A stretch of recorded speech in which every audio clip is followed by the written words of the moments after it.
হই রই রই জামাত শিবির গেল কই, হই হই রই রই শিবিরিরা গেল কই। একটা দুটো শিবির ধর, ধইরা ধইরা নাস্তা কর। এ স্লোগান শোনেননি আপনারা? শোনেননি? আপনারা মনে হচ্ছেন আসমান থেকে নেমেছেন বলে মনে হচ্ছে। এ স্লোগান শোনেননি আপনারা? শোনেন নাই? সেদিন আমরা ডুকরে ডুকরে কেঁদেছি, কিছুই বলতে পারি নাই। আল্লাহর কাছে বলেছে, আল্লাহ তোমার সাহায্য ছাড়া কোনো উপায় নাই। এখন যে মানুষগুলো স্লোগান তুলেছিল একটা দুইটা শিবির ধর, ধইরা ধইরা নাস্তা কর, সেই মানুষগুলো উল্টে স্লোগান দিচ্ছে হই হই রই রই ছাত্রলীগ গেল কই, হই হই রই রই বুড়ো আওয়ামী লীগ গেল কই, হই হই রই রই যুবলীগ গেল কই। এ বাজেট কার? আরো জোরে বলেন, এ বাজেট কার? আমরা চাই না, আমরা বলিনি ছাত্রলীগ নিষিদ্ধ হোক।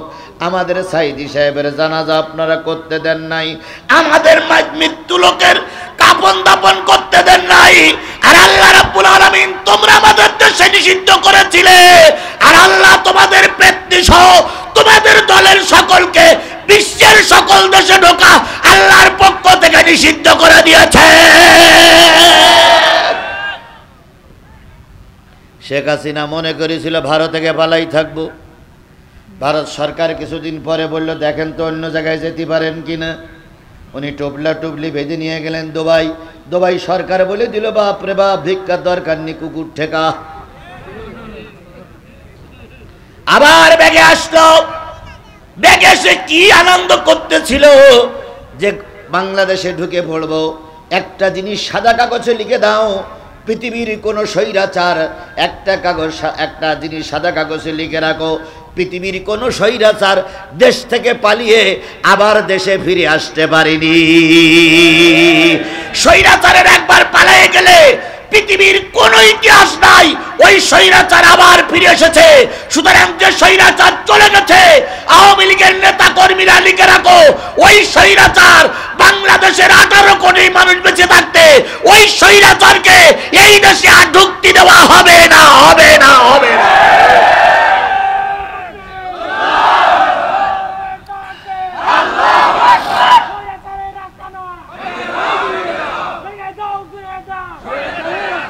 আর এই স্বৈরাচারের সঙ্গে আর এক দালাল সহযোগিতা করেছিল। সেই দালালের নাম কি? জাতীয় পার্টি। এই দালাল হলো সবচেয়ে বড় মারাত্মক। জোরে বলেন ঠিক না বেঠিক? ওরে বাবা, আমাশা ডায়াবেটিস দেখা যায় কিন্তু ক্যান্সার দেখা যায় না। এই স্বৈরাচারের ক্যান্সার ছিল হলো এই জাতীয় পার্টি। যতবার ওরা নির্বাচন করেছে ততবারই জাতীয় পার্টি ওদের শেল্টার দিয়েছে। যদি জাতীয় পার্টি শেল্টার না দিত, এই স্বৈরাচার, এই ফেরাউনের বাচ্চা একটা টার্মও ক্ষমতায় থাকতে পারত না।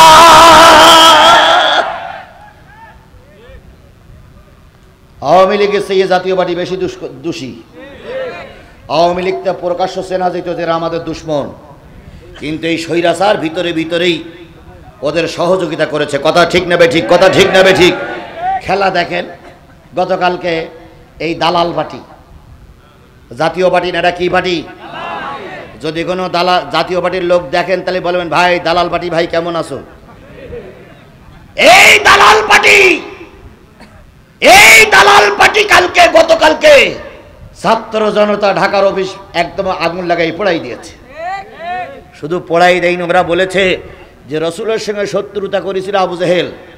আবু জেহেল যখন ধ্বংস হইল, আবু জেহেলের বাড়ি ঘরদর করা হলো কি পায়খানা? International bathroom. আর গতকাল ওরা সাইনবোর্ড ঝুলাই দিয়েছে জাতীয় পার্টির অফিস বাংলাদেশের জন্য উন্মুক্ত, যার যা পায়খানা লাগবে সব জাতীয় পার্টির অফিসই পায়খানা করে যাবা। আল্লাহ দেখাতে পারে না, পারে না? জোরে বলেন, আল্লাহ খেলা করতে পারে না, পারে না? তুমি আর আমি যখন নিশ্চুপ ছিলাম তখনই আল্লাহ পাকের সাহায্য আসতে শুরু হলো। আবরার সাহেব কাবা ঘরের চত্বরে এসে বলতেছে হই হই রই রই, কাবা ঘর রক্ষাকারীরা গেল কই, কোনো উত্তর আসে না।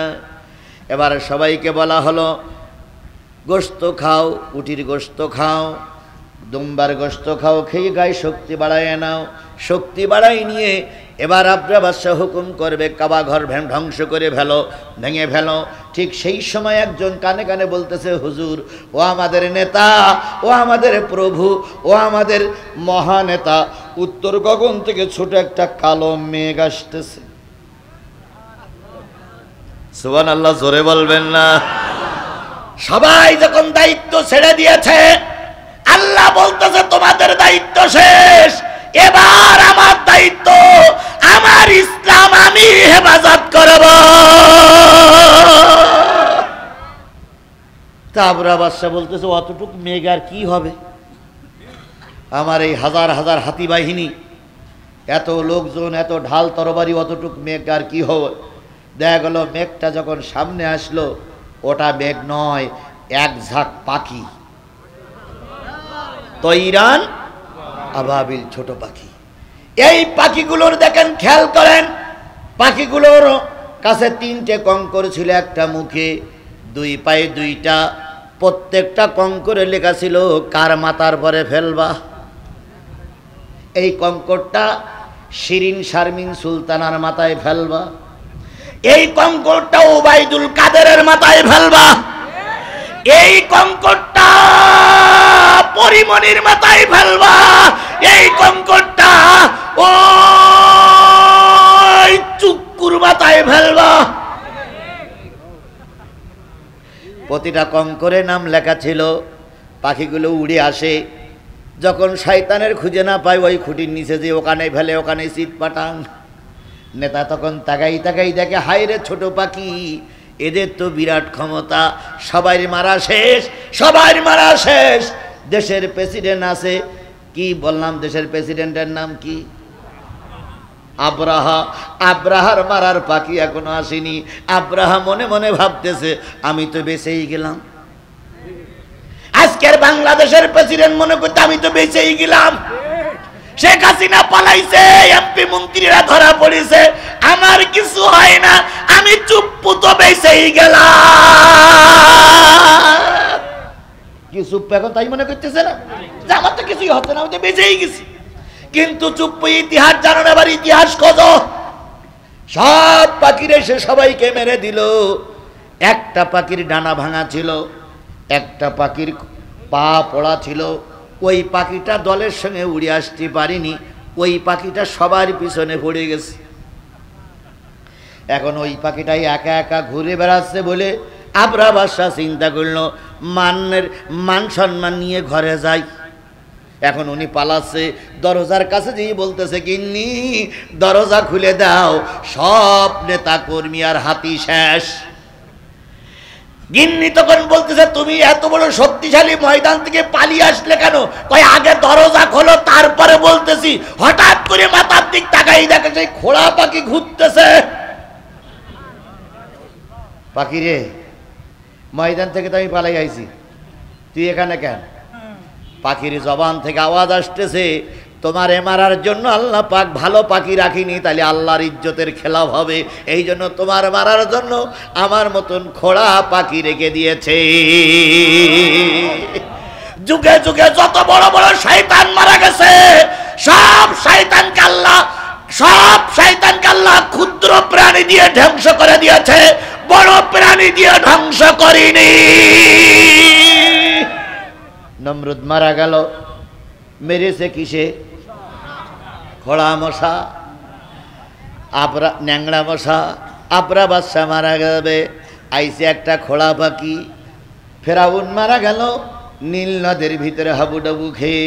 আবু জেহেল মারা গেল ছোট্ট ছোট্ট দুটো বাচ্চাদের দ্বারা। কথা বলেন ঠিক না বে ঠিক? এই ফেরাউনের বাচ্চা, পেতনির বাচ্চা মনে করেছিল বিএনপি আমার কিছুই করতে পারবে না, জামাত ইসলামের সব নেতা কর্মীদের শেষ করেছে, এরা কিছুই করতে পারবে না।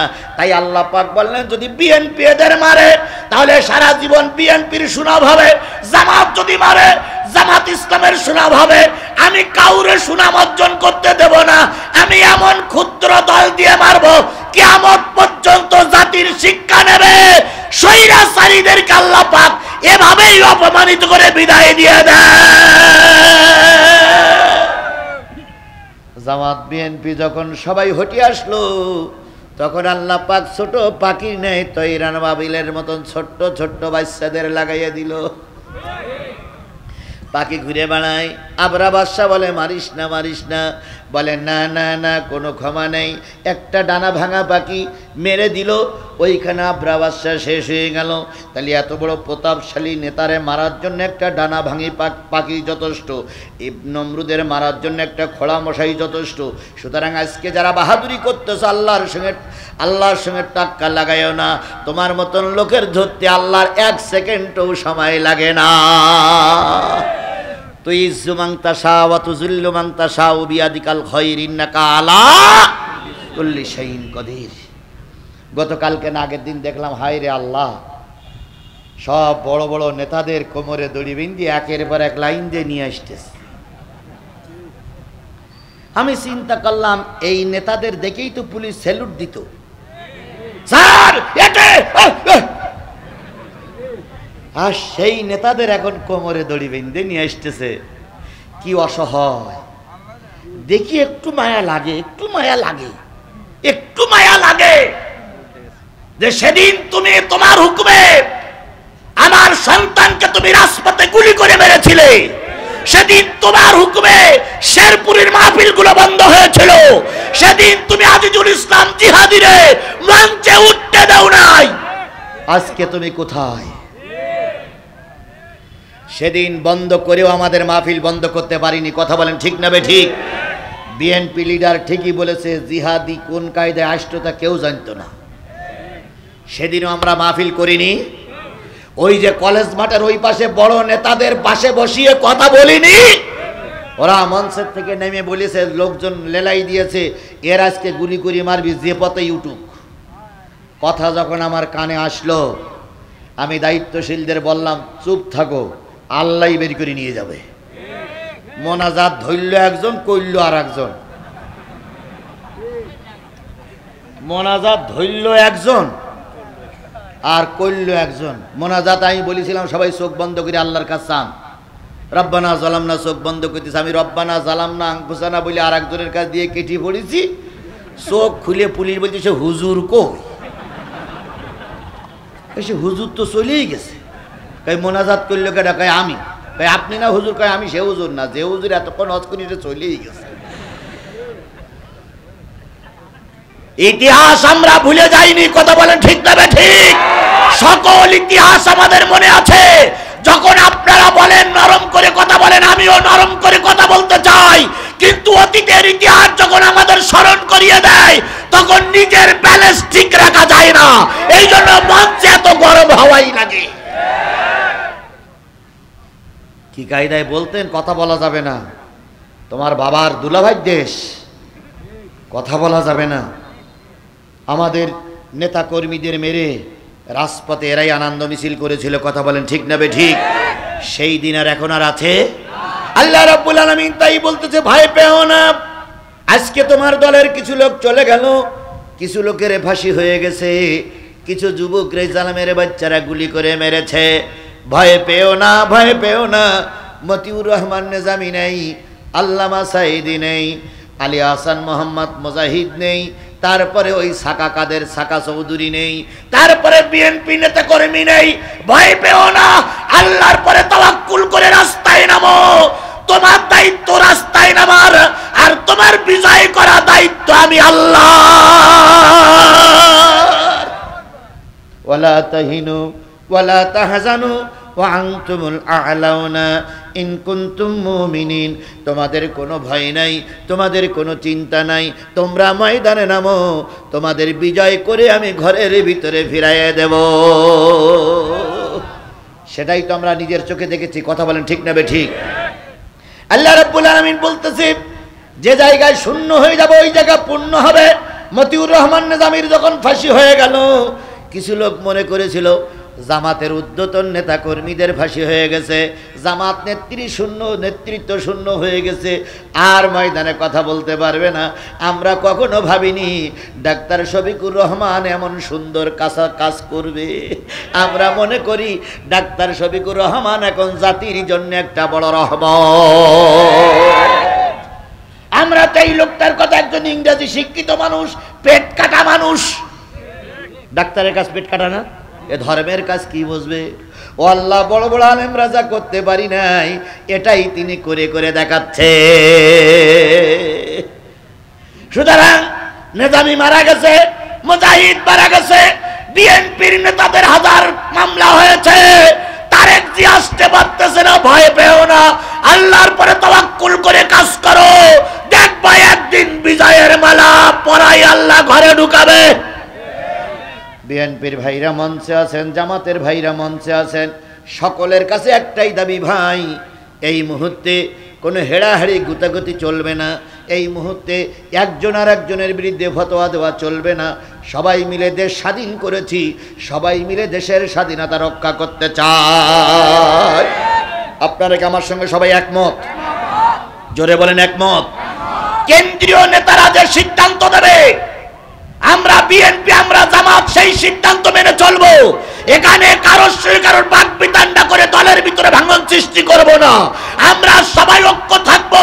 কেন্দ্রীয় নেতা যদি জামাতকে সাপোর্ট করবে, আমরা জামাতের পক্ষে। কেন্দ্রীয় নেতা যদি বিএনপির সাপোর্ট করবে, আমরা বিএনপির সাপোর্টে। তবু আমরা নিজেরা ভাঙাভাঙি করে আওয়ামী লীগের মতন দোষদের, আওয়ামী লীগের মতন হাইনাদের এই শেরপুরি আর মাথা উঁচু করতে দেওয়া হবে না, হবে না, হবে না।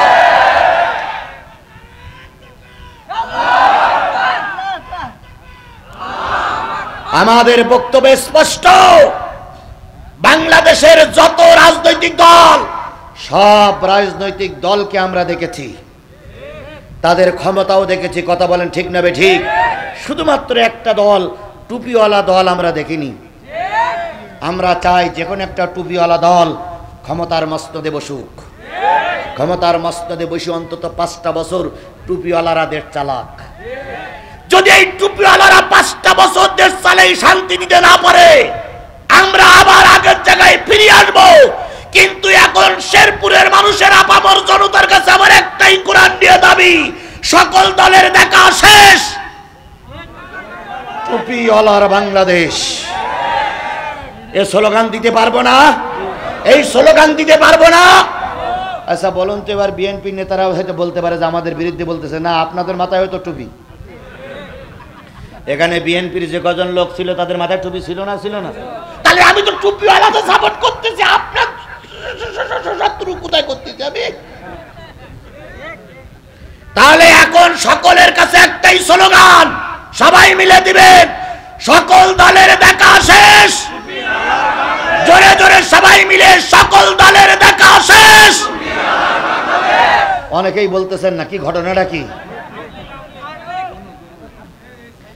الذي أرسله بالحق بشيرا ونذيرا وداعيا إلى الله بإذنه وسراجا منيرا فقد قال الله تعالى في كلامه المجيد وفرقانه الحميد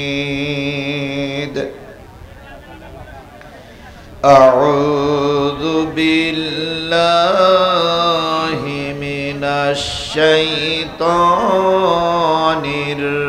الرجيم بسم الله الرحمن الرحيم يا أيها الذين آمنوا من يرتد منكم عن دينه فسوف يأتي الله بقوم يحبهم ويحبونه أذلة على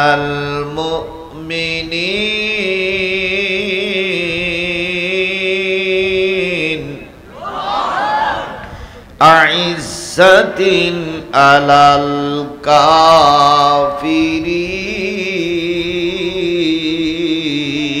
الكافرين يجاهدون في سبيل سبيل الله ولا يخافون لومة لائم ذلك فضل الله يؤتيه من يشاء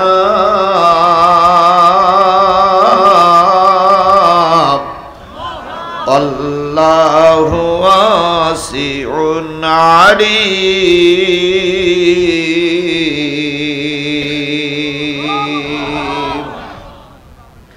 صدق الله المولانا العظيم إن الله وملائكته يصلون على النبي يا أيها الذين آمنوا صلوا عليه وسلموا تسليما اللهم صل على مولانا محمد وعلى آل سيدنا مولانا محبت الشهيد جري شريف اللهم صل على مولانا محمد وعلى آل سيدنا حبيبنا لا إله إلا الله جورے لا إله আরো জোরে বলেন লা ইলাহা লা ইলাহা লা ইলাহা লা ইলাহা ইল্লাল্লাহ মুহাম্মাদুর রাসূলুল্লাহ লা ইলাহা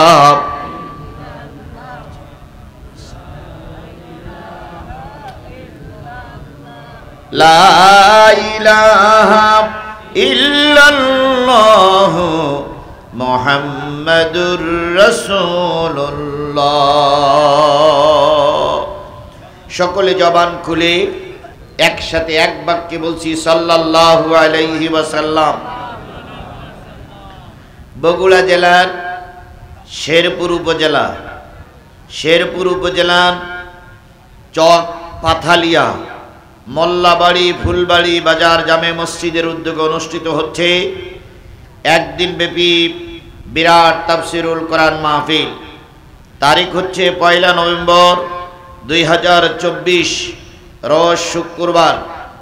স্থান ঐতিহ্যবাহী ফুলবাড়ি খেলার মাঠ। আজকের এই 1 নভেম্বর 2024 তাফসিরুল কোরআন মাহফিলের শ্রদ্ধাভাজন স্বনামধন্য সভাপতি, শেরপুর মাটি ও মানুষের বন্ধু, জননন্দিত নেতা, সাবেক চেয়ারম্যান, সাবেক উপজেলা চেয়ারম্যান জনাব আলহাজ হযরত মাওলানা দবিবুর রহমান সাহেব। তিনি ধর্মীয় কাজে বিশেষ করে উমরা পালনের জন্য সৌদিতে মক্কা এবং মদিনা জিয়ারত করে চলছে। আল্লাহ তাকে সুস্থ অবস্থায় নিজ কাজ শেষ করে আমাদের মাঝে আবার ফিরে আসার তৌফিক দান করুন।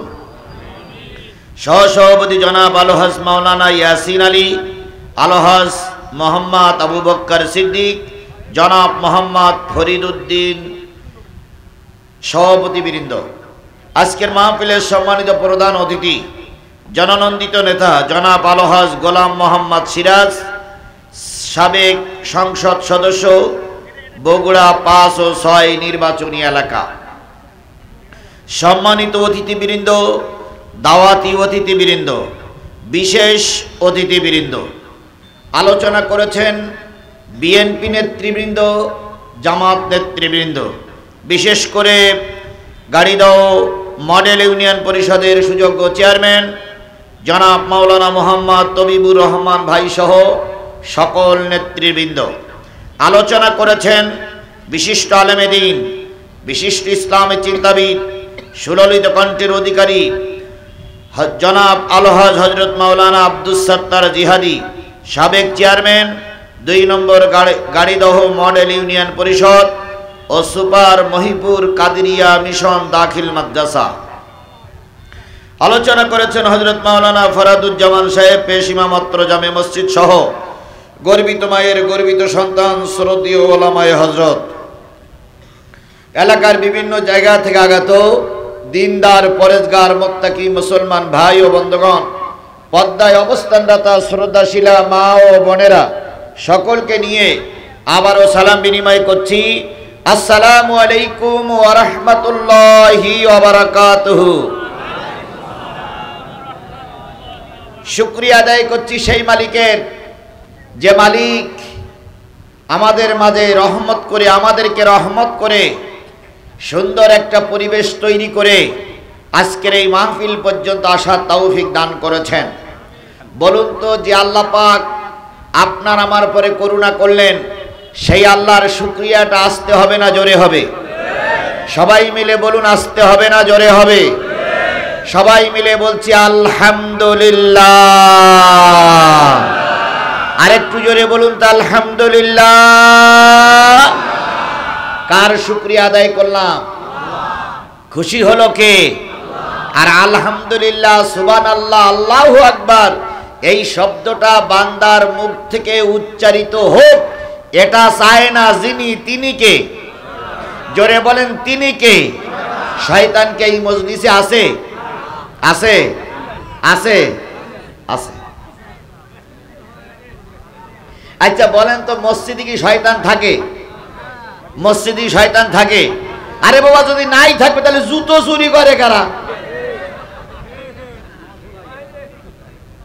গাড়ি দাও এলাকার মসজিদে জুতো চুরি হয় না?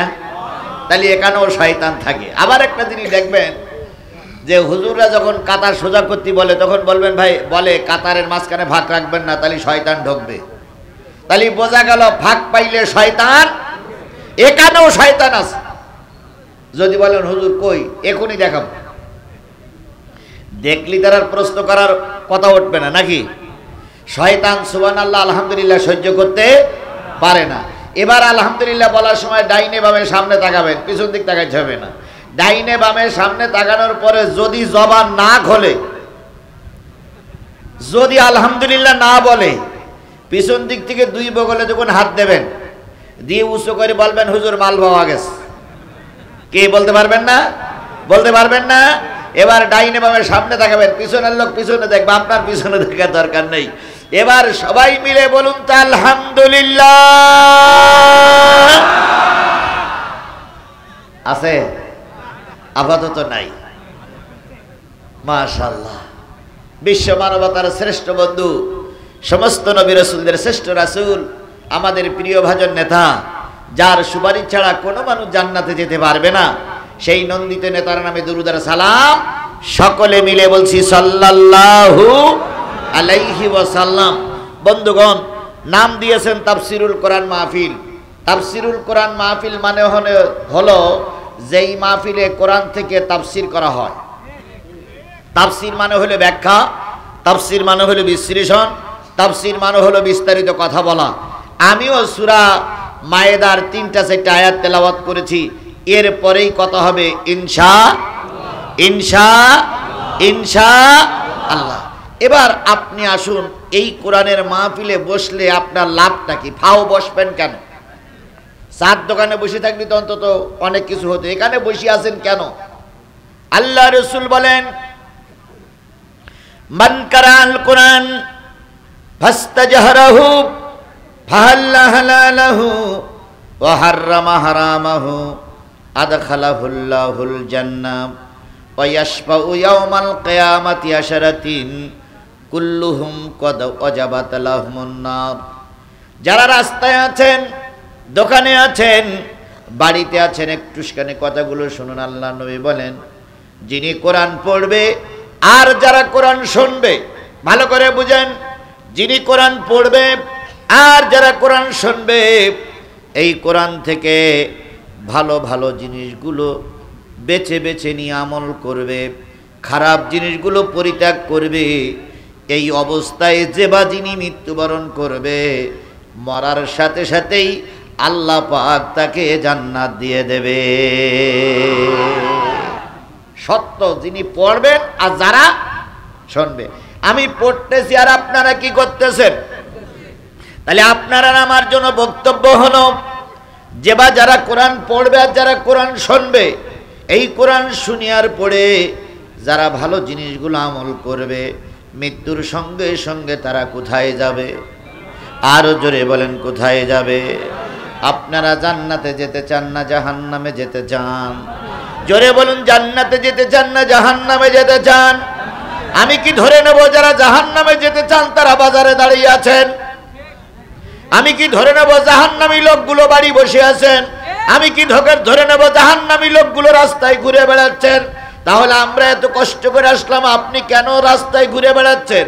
এবার আল্লাহ নবী বলেন, যে বা যিনি কোরআন পড়বে, কোরআন থেকে আমল করবে, সে শুধু একা জান্নাতে যাবে না, তার পরিবারের থেকে বাছাই করিত 10 জন লোক নিয়ে তিনি জান্নাতে চলে যাবে।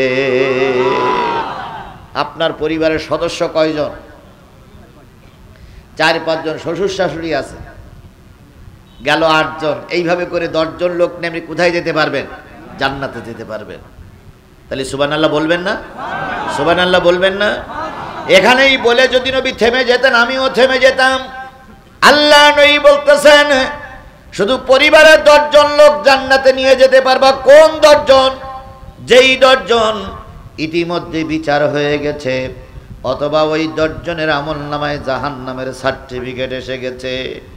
এরকম 10 জন ব্যক্তির জন্য সুপারিশ করবে, সুপারিশ করে একজন কোরআনওয়ালা লোক, কোরআন মাননেওয়ালা লোক, জাননেওয়ালা লোক, যিনি জানে এবং মানে, এই ব্যক্তি 10 জন জাহান্নামী লোকের জন্য সুপারিশ করে আল্লাহর জান্নাতে চলে যাবে।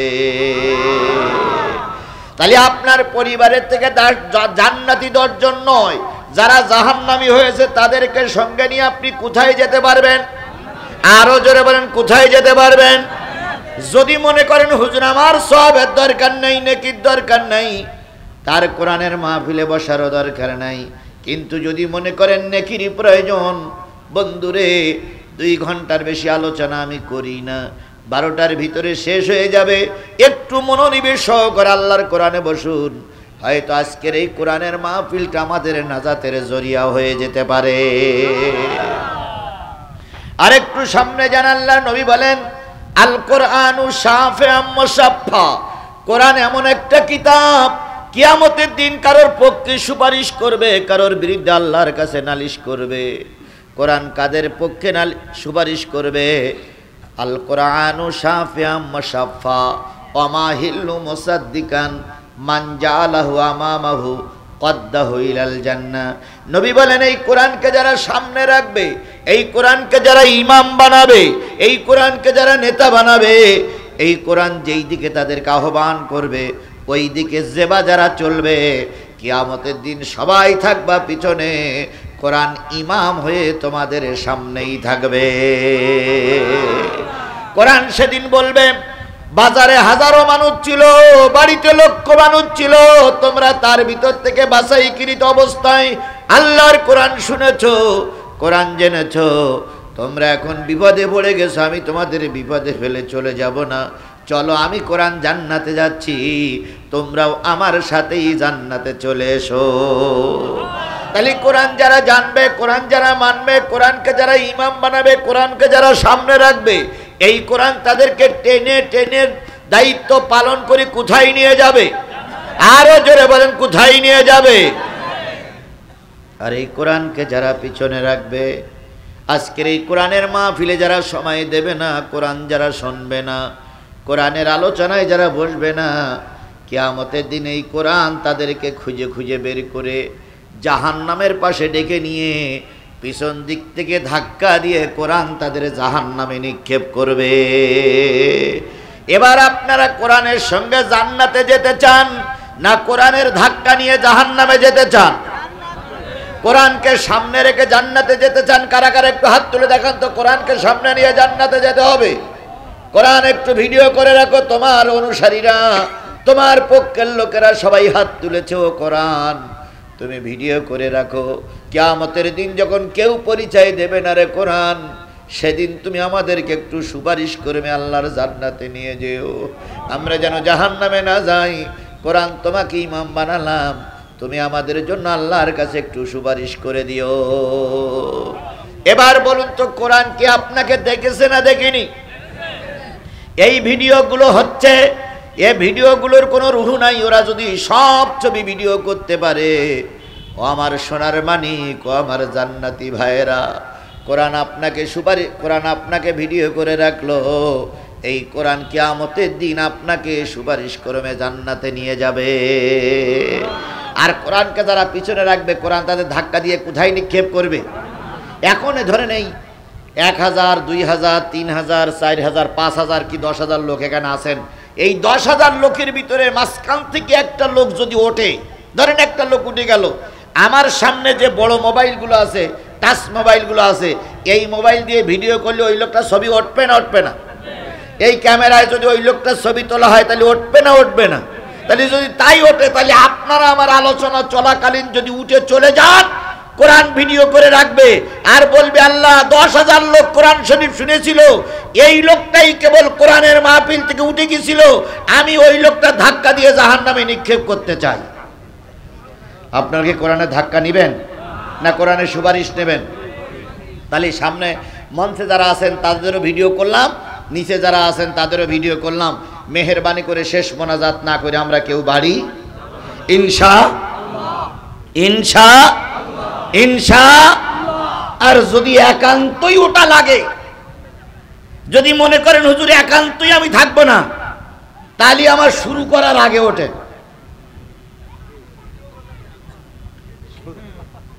আমি মূল তাফসিরে যাওয়ার আগে ওঠেন আপনি। আমি তো শুরু করেছি, আমি শুরু করিনি, আমি তো সূরা দিয়েই শুরু করেছি, আয়াত পড়ে শুরু করেছি। এখন যদি মনে করেন যে হুজুর আমি শেষ পর্যন্ত থাকতে পারবো না, তাহলে এখনই আপনি ছুটি নেন। কিন্তু আমি মাঝপথে আলোচনা করছি, এখান থেকে টুক, ওখান থেকে টাপ, এখান থেকে হুট, ওখান থেকে ফুট করে উঠবেন, উঠতে দেওয়া হবে না। কথা কি ঠিক? কথা কি রাজি?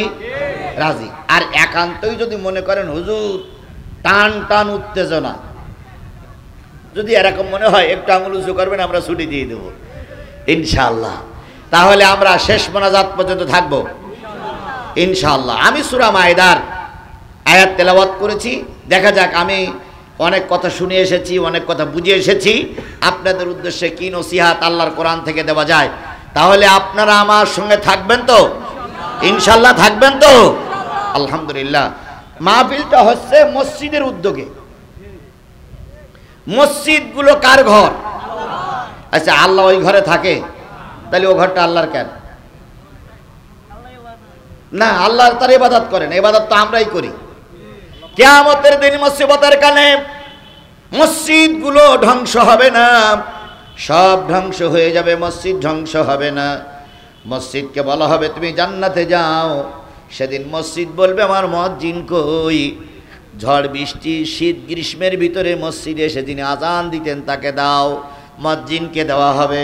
এবার মসজিদ বলবে আমার ইমাম কই? যিনি নামাজ পড়াতেন, বলা হবে তিনি ইমামকে দেওয়া হবে। এবার মসজিদ বলবে যিনি আমার জন্য জায়গা দান করেছেন তিনি কই? তাকে দেওয়া হবে। এবার বলা হবে ও আল্লাহ তোমার ঘর তুমি তো বানাওনি, শেরপুরীর গাড়ি দহ মুসলমানেরা চাঁদা দিয়ে, পয়সা দিয়ে, সময় দিয়ে, শ্রম দিলে তোমার ঘর বানাইয়াছিল, এদেরকে মসজিদে ঢুকাও, নতুবা আমি একা একা জান্নাতে যাব না। আল্লাহ রাব্বুল আলামিন মুসাল্লিদের ঢুকাবে, দানকারীদের ঢুকাবে। একটা একটা মসজিদে 100 তলা বিশিষ্ট হবে। সব মুসল্লিদের ঢুকায়ে আল্লাহর ঘর আপনাদেরকে নিয়ে যদি জান্নাতে যেতে পারে, ওই মসজিদে 2টা ইটির টাকা দেওয়া লাগবে। 2টা ইটির টাকা কত এখানে ভাই? 24 টাকা, 25 টাকাই ধরলাম।